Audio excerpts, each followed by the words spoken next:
हमारे लिए आज की तिलावत इशाया नबी का सहीफ़ा उसका 25वां बाब उसकी 6 से 10वीं आयत तक।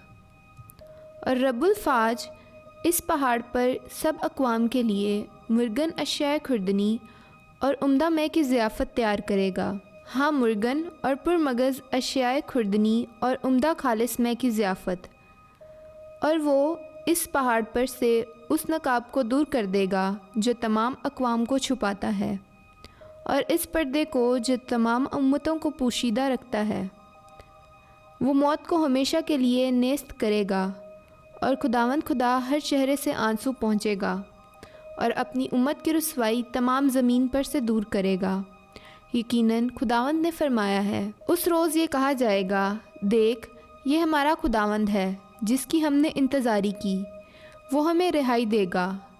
देख ये खुदावंद है जिसकी हमने इंतज़ारी की, बस हम खुश हों और उसकी निजात के सबब से शादमानी करें, क्योंकि खुदावंद का हाथ इस पहाड़ पर करार पकड़ेगा और मोआब अपनी जगह में ऐसे लताड़ा जाएगा जैसे भूसा मज़बले में लताड़ा जाता है। पाक कलाम के पढ़े और सुने जाने पर खुदावंद की खास बरकत हो। खुदावंद का शुक्र हो। आमीन।